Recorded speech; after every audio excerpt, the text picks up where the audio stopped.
no para sí, sino para dar consejo. El 24 de marzo de 1980, Monseñor Óscar Arnulfo Romero Galdames celebraba misa en esta iglesia de la Divina Providencia en San Salvador. Y justo en el momento de la consagración, una bala le destrozó el corazón.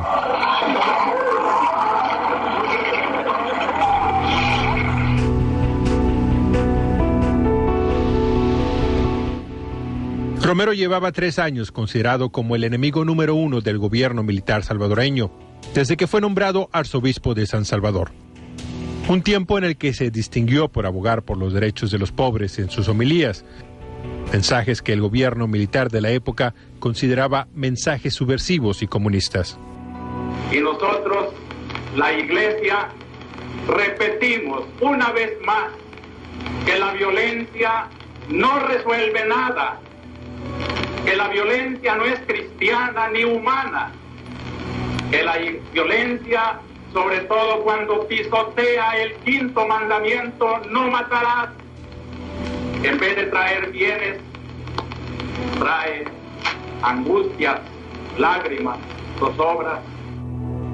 No era secreto que la vida de Romero estaba en peligro, ya que las amenazas que recibía no eran siempre anónimas. Eran tiempos bélicos, no solamente en este país, sino en toda la región latinoamericana, causados por el temor de la oligarquía de que avanzaran ideologías contrarias a sus intereses. Durante el programa me acompañará Merlin del Cid para ofrecer el contexto de la vida política y social que se vivía en aquel entonces. En un país bajo control militar que para muchos oprimía al pobre y protegía al rico. El asesinato de Monseñor Romero fue para muchos un evento anticipado, incluyendo él mismo, por la posición que había tomado condenando las acciones del gobierno contra los ciudadanos. Una posición que fue parte de su evolución como sacerdote, iniciando en su niñez en una pequeña ciudad a unos 100 kilómetros de la capital.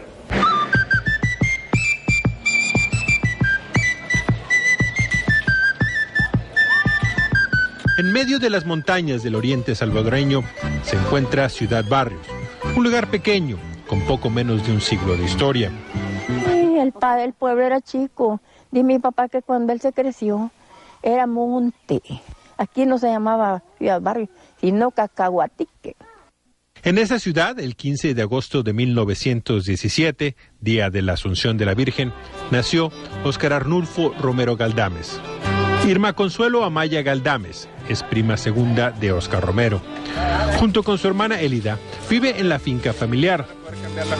Entonces aquí era donde venía a jugar con su mamá, con todos los primos. Este era el lugar de reunión. Era la reunión, sí. Venía él. Cuenta que era ahí donde el joven Romero y sus hermanos se divertían. Amaya explica que su padre les contaba que Romero, de niño, era ayudante de su papá. Él andaba repartiendo telegramas. Andaba con sus telegramas, porque don Santos, el papá, era telegramista. Y aunque en aquel entonces un oficio era más valorado que la educación avanzada, el padre de Óscar reconoció las inclinaciones intelectuales de su hijo. Mi papá le puso una profesora para que lo preparara para el 6º grado. Santos Gaspar Romero es uno de los 2 hermanos de Monseñor Romero que aún viven. Dice no recordar la niñez de su hermano, 12 años mayor, pero sí que fue el entonces alcalde de Barrios quien comunicó al obispo de la región las inquietudes religiosas de su hermano. Y le dijo, mire, monseñor, aquí hay un niño que tiene vocación. Pero la vocación no era suficiente para que Romero pudiera entrar al seminario, que tenía un costo muy alto para su familia. Además, su padre hubiera preferido que continuara su instrucción como carpintero. Entonces el obispo ofreció a mis padres darle media beca. Y con esa media beca, pues, él estudió allí en San Miguel. Mis padres estaban muy contentos, ¿verdad?, porque era vocación nacida de él. Esa vocación le valió continuar sus estudios en el Seminario Mayor de San Salvador, donde demostró nuevamente su dedicación a la fe católica y finalmente pudo viajar a Roma, a continuar con su educación. Fue entonces cuando su madre sintió la fe que iluminaba a su hijo. Y me dice, por haber nacido el día de la Virgen de la Asunción, yo creo, me dice, que Dios nos va a dar una sorpresa con este muchacho. Entonces en Roma aprende la salvación del alma.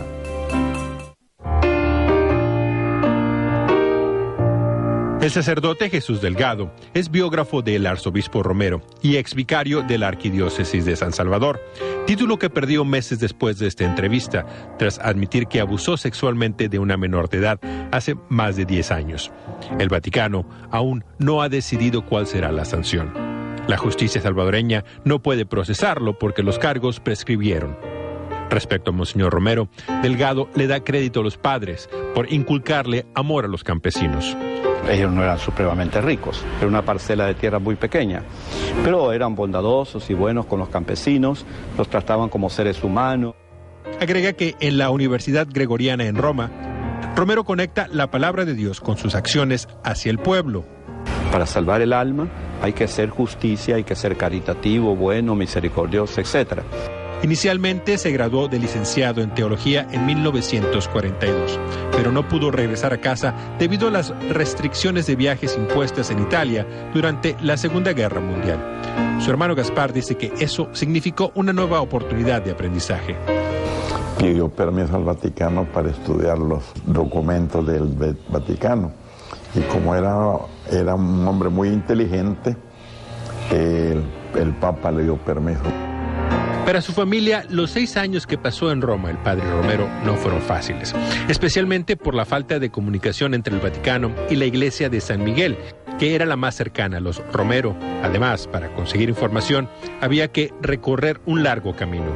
Nos tardábamos, salíamos a las 9 de la noche y llegábamos a las 6 de la mañana. Caminando. Caminando a pie. ¿Se iban de noche para llegar a misa en la mañana? Sí, para evitar el sol, y llegábamos temprano a hacer mandados, aprovechábamos para hacer mandados, y a las 8 o 9 yo llegaba donde el obispo de San Miguel y a preguntarle si sabían algo de los sacerdotes, de los monseñores. Me dijeron que no sabían nada. En 1943, antes de doctorarse, lo llaman para que regrese a San Salvador. En medio de la guerra, el camino del retorno lo lleva a España y a Cuba, donde es detenido junto con otro sacerdote con quien viajaba, por provenir de la Italia fascista, controlada por Mussolini. Eso empeoró el mensaje del obispo de San Miguel a la familia Romero. Me dijo, no sabemos nada, no sabemos si viven o ya no viven. Los sacerdotes fueron liberados 7 meses después. Su llegada a El Salvador fue motivo de misterio. Ahí estaba toda la gente del pueblo en la orilla esperándolo. Cuando el carro iba llegando, empezaron a disparar cohetes de alegría y las campanas de la iglesia, anunciando que venía el padrecito Romero. Óscar Romero fue designado sacerdote de la iglesia en Anamorós, un pequeño poblado en la parte oriental del país. Pero al poco tiempo fue trasladado a la diócesis de San Miguel, donde pasaría los próximos 20 años, ganándose el favor de los residentes de la región, aunque su estilo de predicar no siempre era bien visto por la cúpula católica salvadoreña. Aquellos 20 años marcaron también la transformación política y social del país, que poco a poco seguía los vientos de cambio que soplaban por el continente a mediados del siglo XX, a menudo influenciados por dos ideologías claramente definidas y representadas globalmente por las superpotencias de Estados Unidos y la Unión Soviética. Era la Guerra Fría, que se luchaba fuera de los campos de batalla tradicionales. Pero en América Latina esa lucha sí fue violenta y el pueblo sufrió grandes pérdidas. Más adelante en el programa. Decía, yo tengo un pecado que tengo que frenarlo, decía.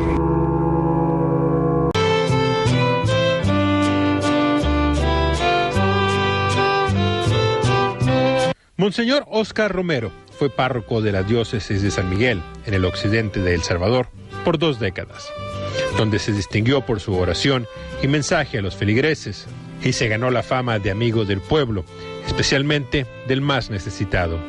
Él tenía una cercanía enorme con el campesino. Monseñor Jesús Delgado, biógrafo de Romero, explica que el joven sacerdote siempre se preocupó por el bienestar espiritual y físico de sus feligreses, inculcando a los adinerados la virtud de compartir sus fortunas. A las familias ricas, él tenía mucha amistad con ellos, muy buena amistad, pero él hacía como el Robin Hood de San Miguel. le quitaba a los ricos, ¿verdad? Amigablemente, ¿verdad? Decía, esto es para usted, monseñor, muy bien, denme más todavía, decía él, ¿verdad? Pero esto se lo llevaba él el viernes a los pobres, de modo que él trasladaba la riqueza que los ricos le daban a él, a los pobres que no tenían nada. Él no tenía 5 centavos porque todo lo regalaba. Gaspar Romero dice que la generosidad de su hermano era tal que una vez regaló $10,000, parte de un premio que había recibido, al hospital de la iglesia donde él residía. Pero asegura que fueron los detalles pequeños los que recuerda con más cariño. Yo llegué a visitarlo un día y me dice, mira cómo ando mis zapatos, cómo ando mi calzado. Y le digo, te lo veo bien. ¿Verdad que están buenos? Sí, están bien. Pues lleva estos zapatos que me los acaban de regalar, llévaselos al jardinero. Porque él me dice, no tiene zapatos y no tiene cómo comprarlos. A vos te los hubiera regalado, pero vos tenés zapatos y tenés cómo comprarlos. Y eran unos zapatos de lujo. El legado del padre Romero se extiende a un número de programas sociales, como la creación de un grupo de alcohólicos anónimos, además de recabar fondos para construir la catedral de esa ciudad. Su reputación y servicio a la iglesia le ayudaron a avanzar en las católicas salvadoreñas, en las que se comenzaba a ver opiniones encontradas sobre el papel del clero en cuestiones sociales y políticas. Lo que sabía de oída de él, que era un sacerdote muy ejemplar, tradicional en su modo de pensar, en su modo de ser. Imagínense San Miguel muy caliente, horriblemente caliente. Él andaba siempre de hábito talar, sotana, encima de la sotana el sobre todo. Él andaba como si estuviera en Roma. Esto contrastaba con un gran número de sacerdotes en San Salvador, donde ya se debatían los méritos del Concilio Vaticano II, que hacía un llamado a que la Iglesia se adaptara a tiempos modernos. En América Latina, el concilio fue adaptado en el llamado Documento de Medellín, que algunos interpretaron como la promoción del activismo clerical. Porque Medellín aparece en un momento en que empieza la guerra geopolítica, Estados Unidos y la Unión Soviética, que quieren ampararse de esta Centroamérica y de América Latina.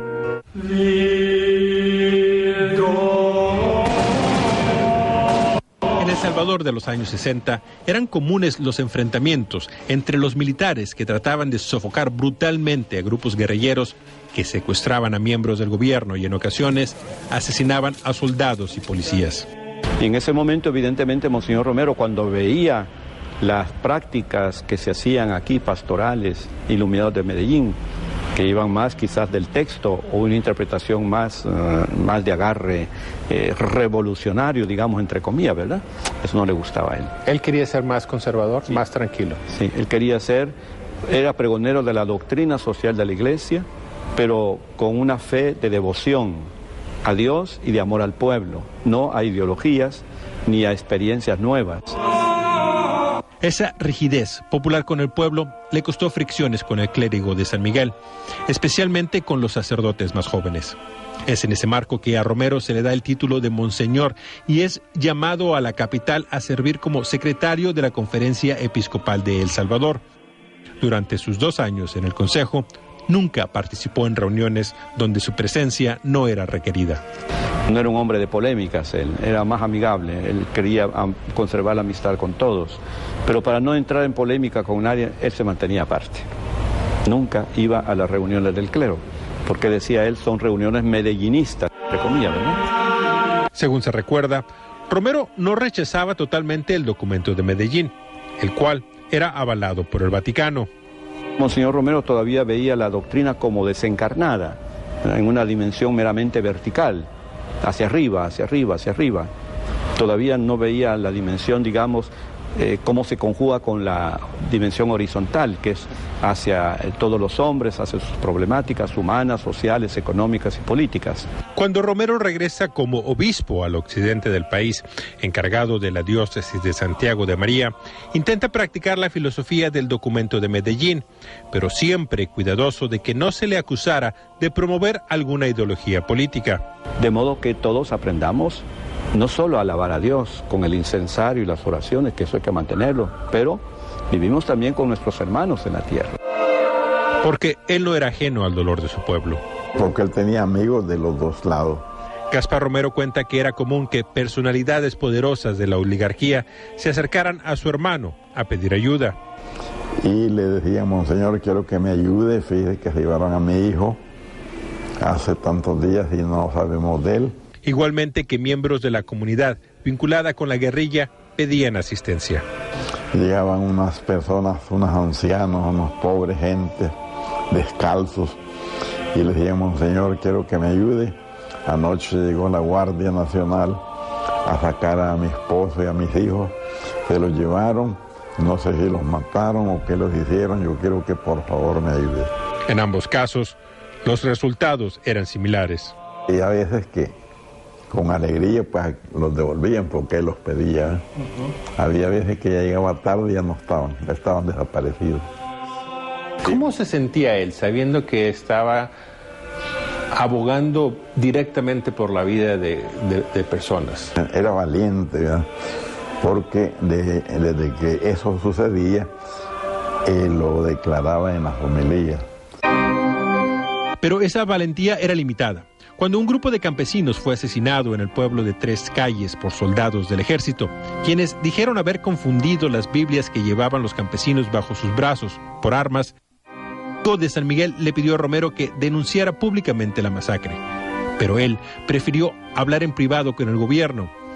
Esto solidificó la opinión de laicos, clérigos y gobierno por igual, que calificaban de conservador al obispo, cualidades que en 1977 pesaron en la decisión del nuncio apostólico en El Salvador, el representante directo del Vaticano, de seleccionar a Romero como arzobispo de la capital. ¿Cómo recibió el país ese anuncio? Como un balde de agua fría, ¿no?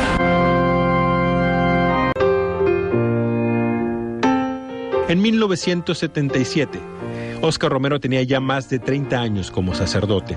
Se había ganado el cariño y el respeto de sus feligreses. Pero también era considerado conservador por sus colegas, especialmente en la capital, donde el clérigo seguía una línea más activista ante la violencia entre el gobierno y la guerrilla. Es por eso que cuando el nuncio papal lo selecciona como arzobispo, el puesto más elevado de la Iglesia Católica en el país, la reacción no fue cálida. Y el nombramiento de Monseñor Romero fue algo que nos agarró como un viento de Pentecostés, si usted quiere, ¿verdad? Porque viene de la Iglesia. En el grupo sacerdotal no había un recibimiento alegre. Monseñor Ricardo Urioste era miembro de la cúpula católica de la época. De parte de otras personas había mucha alegría, mucho gozo, porque lo consideraban un hombre menos crítico que el arzobispo Chávez, que había sido el anterior. El predilecto del clérigo era Monseñor Arturo Rivera y Damas, quien era considerado la mano derecha del arzobispo saliente Luis Chávez y González. Pero la alta oligarquía calificaba a Monseñor Rivera Damas de comunista. A mí me confió Monseñor Arturo Rivera que en Roma le habían dicho que tenían que escoger a un obispo menos crítico que él del gobierno. Aunque esa no era la única razón. Pues fue nombrado porque los demás obispos no querían tampoco ser arzobispos. Pero nadie quería porque veían las cosas bien difíciles.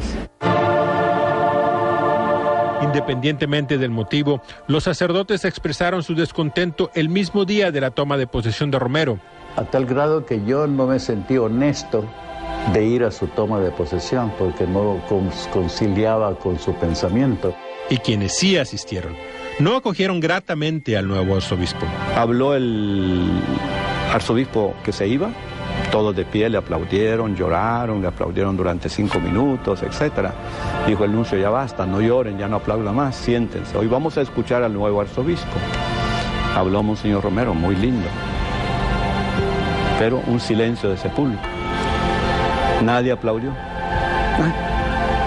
Pero nada, no se oía nada en esta iglesia, parecía un cementerio a las 12 de la noche.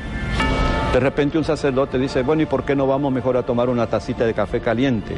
Todos le aplaudieron y sin más salieron de la iglesia a tomarse el cafecito caliente. Y los sacerdotes no eran los únicos decepcionados. Hay que reconocer que estábamos un poco desconcertados con el nombramiento de él como obispo. Marisa Dawson es integrante activa de la diócesis de San Salvador y expresa el descontento de aquellos feligreses con la selección del que sería el líder católico del país. Que si bien es cierto, en Santiago de María tuvo mucho acercamiento con los campesinos, era un hombre con mucha sensibilidad, pero no se le veía que era como el talante de obispo que estábamos necesitando en este. ¿Por qué se necesitaba ese talante de obispo? Por la situación y el contexto que se vivía políticamente en el país, que era muy fuerte.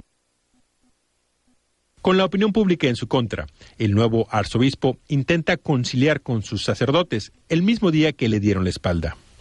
Entonces él me toma por el cuello y me jala para atrás y me dice, Padre Chus, me dice, ayúdeme. La frase de él, ayúdeme. El clero no me quiere. Entonces le dije yo, claro, monseñor, usted es el jefe. El Papa lo ha nombrado. Delgado dice que esa ayuda no fue necesaria, porque en menos de un mes el verdadero Óscar Romero salió a relucir. Fue el 12 de marzo, 20 días después de su toma de posesión, cuando asesinan a Monseñor Rutilio Grande y a 2 campesinos que viajaban con él, luego de que el sacerdote oficiara una misa. Grande era amigo y asesor de Romero. Y era un sacerdote de lo mejor que había en el país en ese momento, ¿verdad? Y eso fue un impacto tremendo en todo el clero. Y la actitud que Monseñor tuvo, que fue favorable a defender al padre Rutilio Grande, ¿verdad? Y no a defender a los que lo mataron, porque todos esperaban que hiciera eso, ¿verdad? Si Monseñor Romero tenía la palabra, ayúdenme, Grande tenía la palabra, decídete. Decídete a ponerte con el pueblo, a caminar con el pueblo, le quería decir, ¿verdad? Y se lo repetía muchas veces a Romero. Era, Óscar, decídete, decídete. Y Monseñor Romero solo se reía, amigablemente, ¿verdad? Oremos al Señor, le decía, ¿verdad? Decídete. Entonces cuando él ve muerto y asesinado al padre Rutilio, dice, yo creo que es la hora del relevo. Días después, a pedido de los sacerdotes, aprobó que el domingo siguiente se celebrara una sola misa en todo el país. Como mensaje, esto va a suceder si seguimos matando a sacerdotes. Solo habrá una misa probablemente en todo El Salvador. Con esa decisión, que era una decisión que el clero le propuso, se ganó al clero. Pero se puso en contra a los obispos. Mientras unos ven en el asesinato de Monseñor Grande un momento de transformación del religioso, otros comparan el cambio con eventos bíblicos. Lo que nos narra el Evangelio de Marcos en el capítulo 8, cuando Jesús sana a un ciego de nacimiento, le pone las manos en los ojos y le pregunta que si ve, y el ciego dice, veo a los hombres como árboles que caminan. Y Jesús le vuelve a tocar los ojos y después de eso ya ve perfectamente. Algo de eso ocurre con Monseñor Romero. Él fue siempre muy sensible a los pobres, quizás en un sentido humanístico y asistencial, pero poco a poco Dios le va tocando los ojos y lo hace preguntarse ¿y por qué viven en esas circunstancias? ¿Y a qué se debe? ¿Y por qué son tan miserables? ¿Y cómo ayudarles? Lo que queda claro es que en ese momento nace el personaje que transformaría la historia de El Salvador. Pero yo me digo, cuando la iglesia se mueve por motivaciones humanas, el Espíritu Santo hace otra cosa.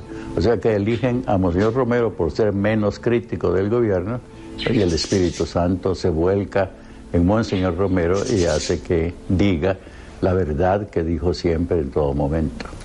Momento en el que El Salvador estaba a punto de explotar en guerra civil. Merlin del Cid tiene los detalles. Las organizaciones populares no queremos la violencia. El fin de la década de los 70 y el inicio de los años 80 fue una época convulsa para El Salvador. A través del ejército salvadoreño.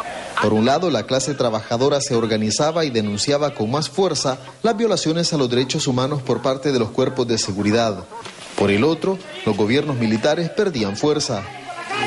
Una situación pre-revolucionaria, en donde hay un desarrollo acelerado de la lucha de masas. Con reformas y con represión. El Salvador vivió durante casi 50 años bajo gobiernos militares, cuyos triunfos eran obtenidos en procesos electorales fraudulentos o a través de los 6 golpes de Estado que registra la historia.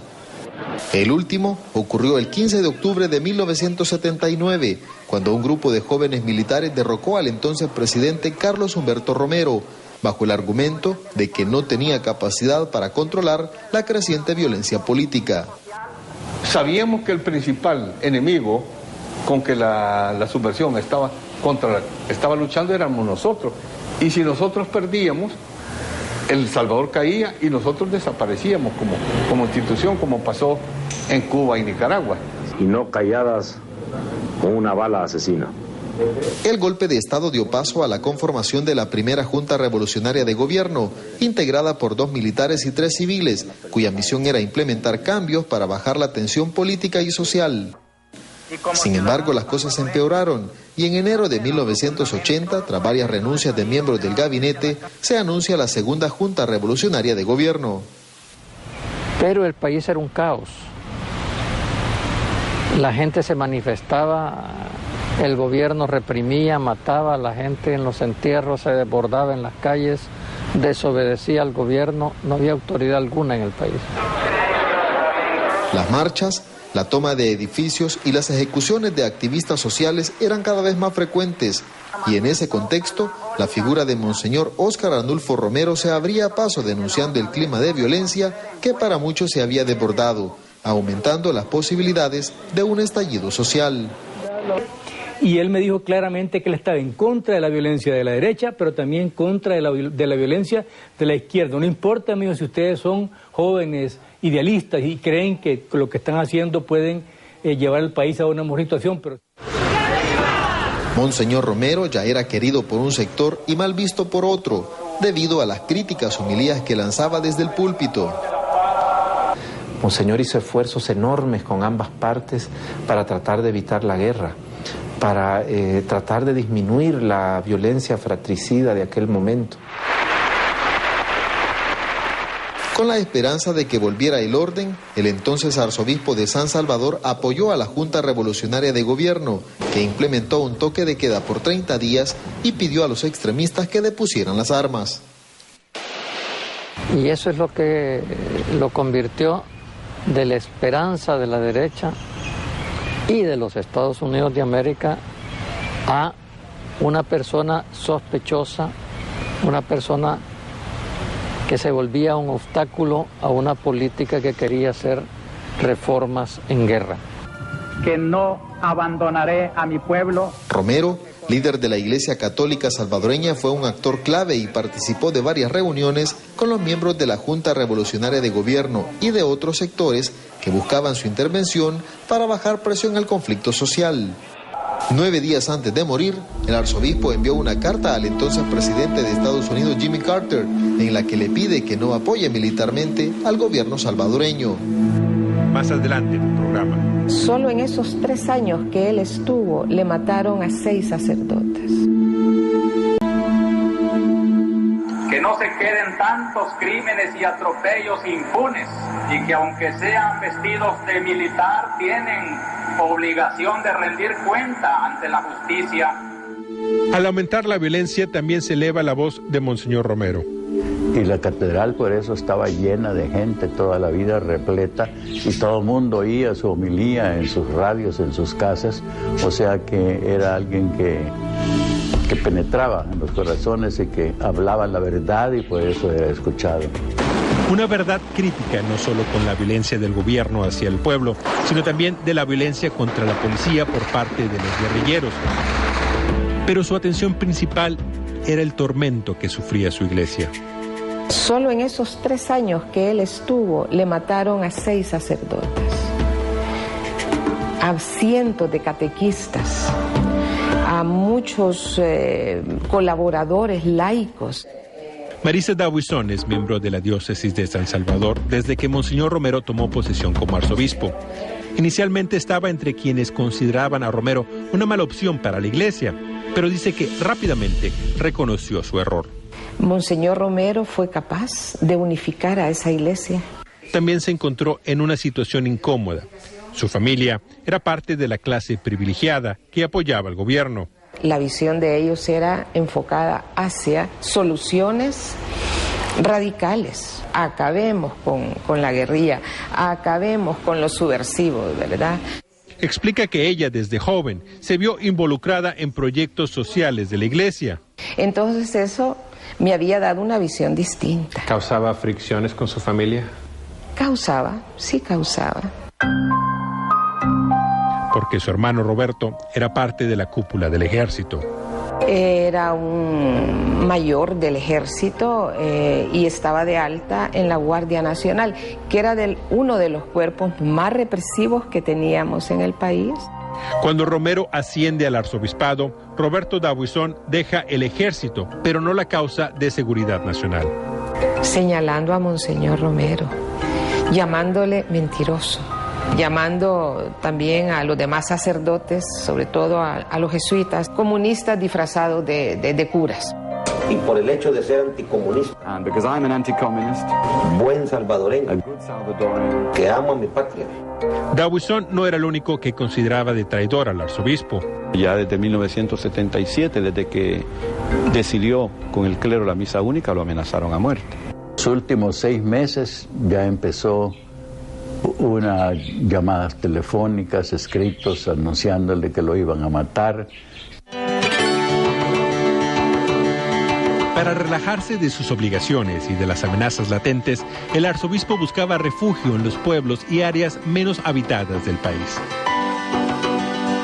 Íbamos a andar a pie por todos los cafetales y eso le gustaba mucho, andar él.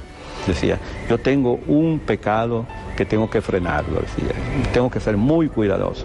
Y era el pecado de comer. Él le gustaba comer cosas típicas.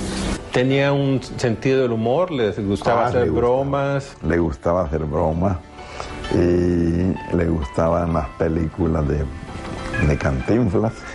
Era un hombre muy amante de los chistes, pero chistes sencillos, ¿verdad?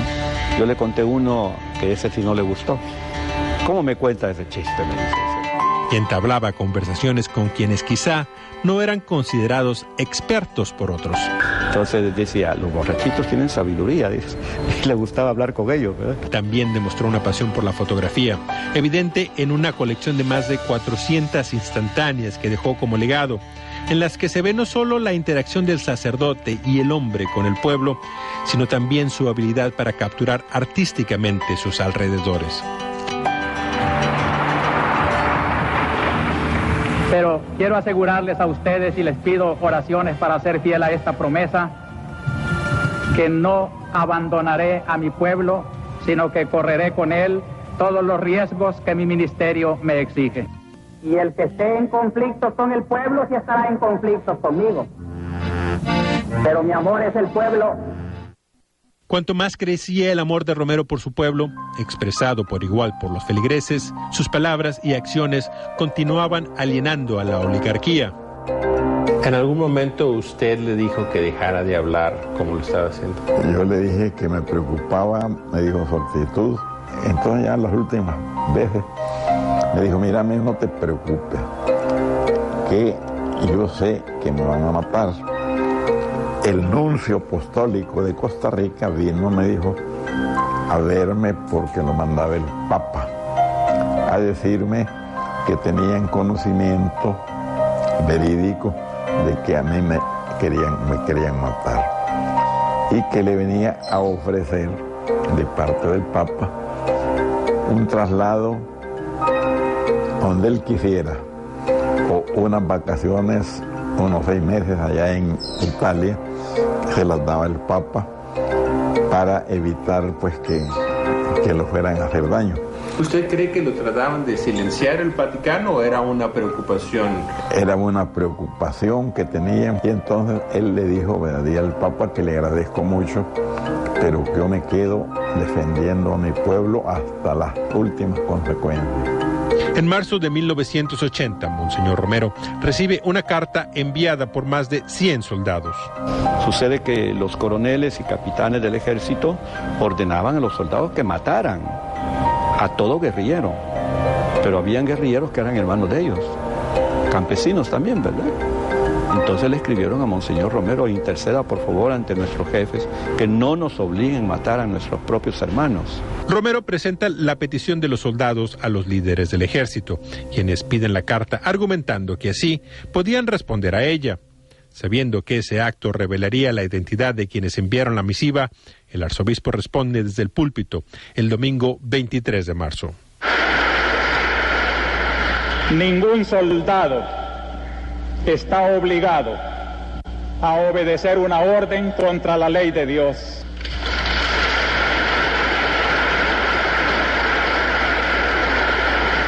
Ya es tiempo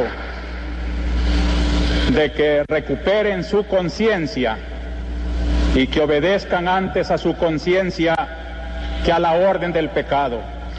En nombre de Dios, pues, y en nombre de este sufrido pueblo, cuyos lamentos suben hasta el cielo cada día más tumultuosos, les suplico, les ruego, les ordeno en nombre de Dios, cese la represión.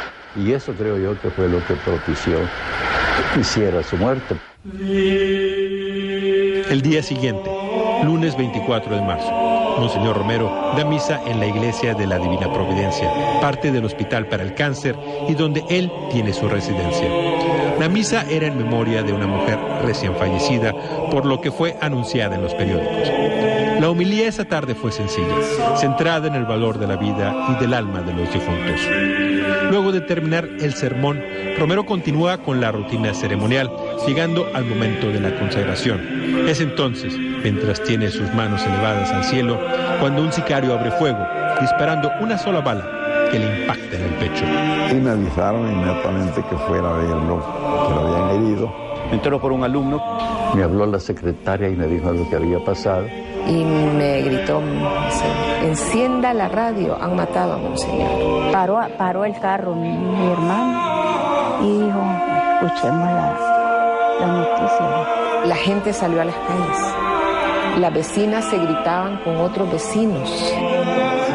El asesinato de Monseñor Romero causó conmoción más allá de El Salvador. En un cable recién desclasificado de fuentes de inteligencia al Pentágono se reporta el homicidio, así como la respuesta inmediata de al menos una docena de bombas detonadas por grupos izquierdistas en varios puntos de la capital salvadoreña. La respuesta del gobierno no se hizo esperar. El día del funeral de Romero, fuerzas del ejército arremetieron contra los feligreses que se despedían de su adorado pastor.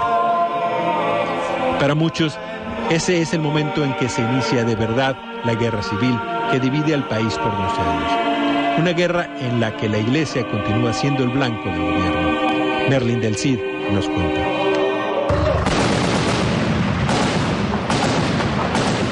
El 11 de noviembre de 1989, el Frente Farabundo Martí para la Liberación Nacional lanza la ofensiva denominada Hasta el Tope, en la que ataca instalaciones militares y se apodera de varias zonas en la capital.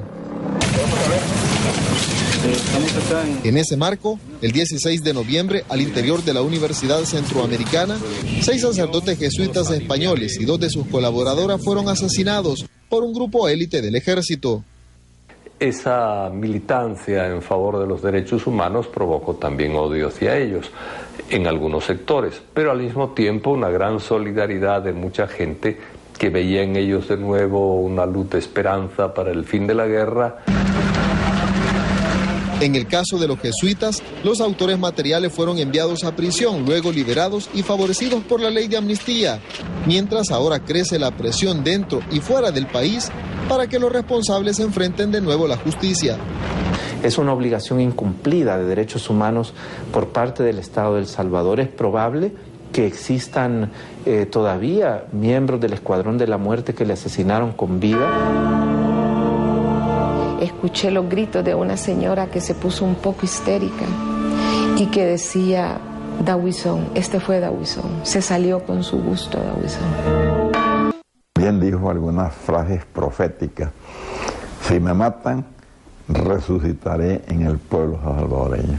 El pueblo lo ha bautizado San Romero de América.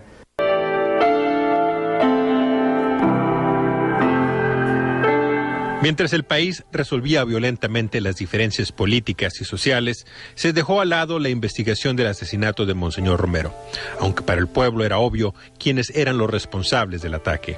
No se podía sospechar de ninguna más, de ninguna otra fuerza. Sabíamos que esto venía del gobierno y que venía precisamente, decir gobierno en este país era decir militares, ¿verdad? Para Marisa Daubuisson, implicar al ejército era reconocer la posibilidad de que su hermano Roberto participara en la conspiración contra el sacerdote. Roberto Daubuisson había sido comandante del ejército, considerado como el fundador de los Escuadrones de la Muerte, grupos paramilitares clandestinos en contra de la guerrilla. ¿Temía usted alguna relación entre su hermano y el hecho? Sí. Sí, porque la misma gente en ese momento escuché los gritos de una señora que se puso un poco histérica y que decía: Daubuisson, este fue Daubuisson, se salió con su gusto Daubuisson. ¿Lo confrontó, habló con su hermano, con sus familiares? En el momento no, por supuesto, ¿verdad? Convirtiéndose en tema tabú en su familia. Cerraban filas alrededor suyo, diciendo, sí, esto es un rumor, que no. Pero, sin embargo, diciendo cosas como: un monumento le van a levantar al que mató a ese tal por cual, ¿verdad? Roberto Daubuisson negaba las acusaciones. Incluso en esta entrevista con CNN en 1984, cuando se postuló como precandidato de la derecha a la presidencia del país. ¿Tenía usted algo que hacer con el asesinato del arzobispo Monseñor Romero? No. Al término de la guerra, se estableció la llamada Comisión de Paz, encargada de investigar las miles de denuncias de abusos por parte del gobierno, los Escuadrones de la Muerte y la guerrilla. El asesinato del arzobispo fue uno de esos casos. La comisión concluye en 1993 que Roberto Daubuisson fue quien orquestó el ataque. ¿Se sorprende usted? Le confieso que no. La gente estaba convencida que esto venía de los Escuadrones de la Muerte. Ahora, ¿usted cree que es cierto o cree que la comisión encontró el nombre que ya estaba expuesto y asignó la culpa? He tenido que aceptar que sí era cierto, por su radicalidad en contra de el rol de Monseñor Romero y de la Iglesia. Daubuisson murió víctima de cáncer un año antes de la publicación del reporte de la comisión, sin enfrentar cargo alguno. Las acusaciones de la Comisión de Paz no tenían peso judicial, además de que legislación aprobada por el Congreso días después de la publicación del documento estableció una amnistía para los acusados en un esfuerzo de evitar más conflictos. Marisa Daubuisson es fundadora y presidenta de la Fundación Óscar Romero, dedicada a continuar los ideales del arzobispo. Lo que nunca quedó claro es quién fue el hombre que apretó el gatillo. ¿Lo ha perdonado usted? Sí. Yo espero que estén en el cielo, por la misericordia de Dios. ¿Ha perdonado a quienes lo mataron? Sí, porque cuando hablábamos con él, me dije, yo sé que me van a matar. Él lo hizo. Antes de morir, unos días antes, dijo: el que me mate, Dios sepa que yo lo he perdonado ya. Bien dijo algunas frases proféticas. Si me matan, resucitaré en el pueblo salvadoreño. Un pueblo que, desde el momento que su alma dejó atrás su forma carnal, lo declaró santo. El pueblo lo ha bautizado San Romero de América.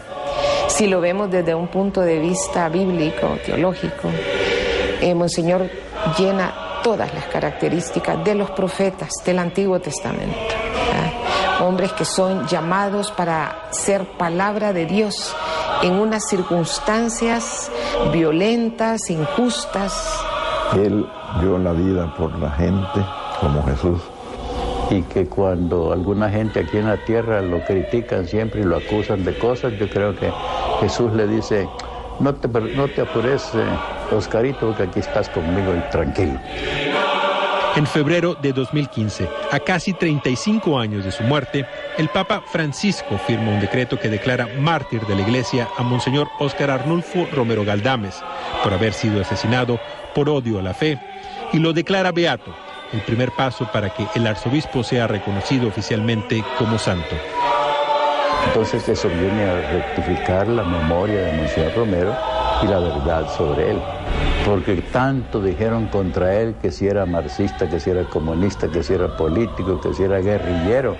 Y reconoce la Iglesia que era un hombre virtuoso, un sacerdote modelo, un cristiano auténtico. ¿Qué se siente ser el hermano de un santo? Con toda confianza le digo que yo me siento honrado como familia, honrado, agradecido a Dios, al Papa por ese regalo que nos ha dado, y también es un orgullo y un honor no solo para la familia, sino también para el pueblo salvadoreño, y muchos dicen que para el mundo entero. Y era un hombre que vivió del amor para amar y murió amando. Por eso yo diría que el mejor título que se le puede dar es mártir por amor. Óscar Romero es ya para muchos el santo de América. Un santo al que dicen admirar por la manera en que adaptó las enseñanzas bíblicas para ayudar a su pueblo, predicando justicia para el pobre, compasión para el poderoso, pero principalmente amor. Amor al prójimo, amor a uno mismo y sobre todo, amor a Dios. A nombre de Merlin del Cid, les agradezco acompañarnos en este programa. Les saludó Gustavo Valdés.